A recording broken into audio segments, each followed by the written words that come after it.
The book of Ruth opens with a story of loss, sorrow, and eventual restoration. It is a story not just of a woman's faithfulness, but of the profound love of a family that overcomes hardship. This is the story of Naomi, a mother, a widow, and a woman of strength and resilience whose journey led her to an unexpected and glorious future. In the days when the judges ruled, there was a famine in the land of Israel, and a man named Elimelech, along with his wife Naomi and their 2 sons, decided to leave their home in Bethlehem to find food in the neighboring land of Moab. Moab, a nation often in conflict with Israel, became their refuge. Now it came about in the days when the judges ruled that there was a famine in the land, and a man of Bethlehem in Judah went to sojourn in the country of Moab, he and his wife and his 2 sons.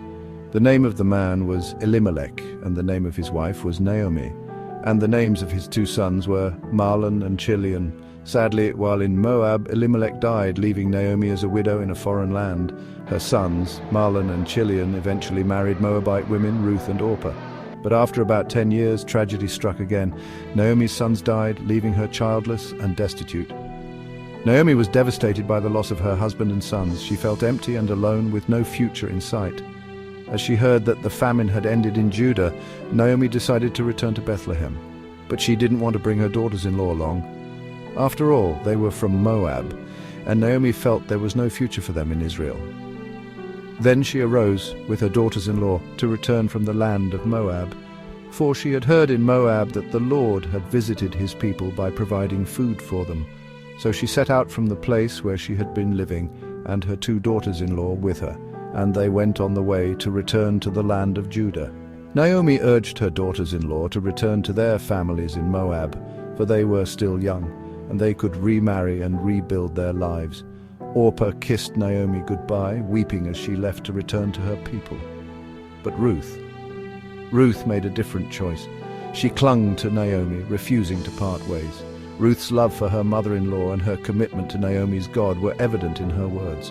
But Ruth said, "Do not urge me to leave you or to turn back from following you, for where you go I will go, and where you lodge I will lodge. Your people shall be my people, and your God my God. Where you die I will die, and there will I be buried. May the Lord do so to me, and more also, if anything but death separates me from you." In a moment of immense pain, Ruth made a profound declaration of loyalty and faith. Her bond with Naomi was unbreakable, and she was willing to leave behind everything familiar to embrace Naomi's God and her people. When they arrived in Bethlehem, Naomi's return was met with surprise. "Do not call me Naomi, call me Mara, for the Almighty has dealt very bitterly with me." Naomi felt like everything had been taken from her. She was broken, and her heart was full of sorrow. Yet even in the midst of her bitterness, Naomi still had a glimmer of hope, for Ruth, her daughter-in-law, had stayed with her.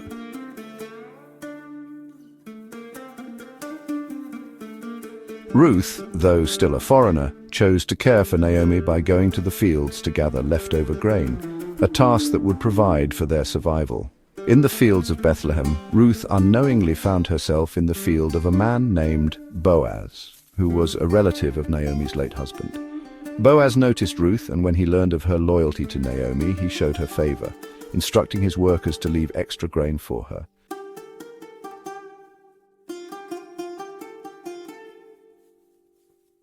"Listen carefully, my daughter. Do not go to glean in another field, nor leave this one, but stay here with my maids."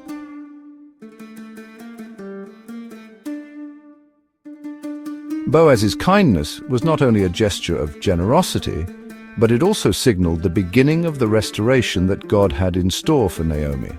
Naomi, upon hearing about Boaz's kindness, recognized him as a kinsman redeemer, someone who could redeem their family's inheritance and bring hope back into their lives.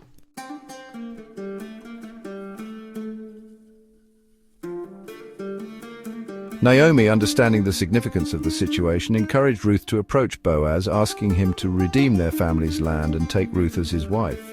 In an act of faith, Ruth followed Naomi's instructions, and Boaz, moved by her loyalty and integrity, agreed to marry her and redeem their family's inheritance. You are witnesses today that I have bought from the hand of Naomi all that belonged to Elimelech, and all that belonged to Chilion and Mahlon.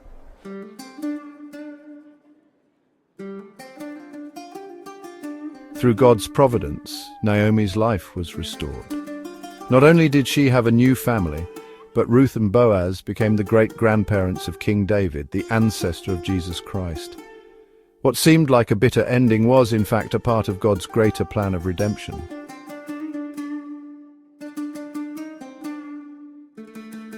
Naomi's story is one of sorrow turned into joy, bitterness turned into blessing. She is a testament to God's faithfulness, even in the midst of deep suffering. Her journey reminds us that even when we face overwhelming loss, God can bring restoration and hope in unexpected ways. May we, like Naomi, trust that God has a plan for our lives even when it seems unclear. And may we, like Ruth, remain faithful to those we love, knowing that loyalty, love, and faith in God can change everything.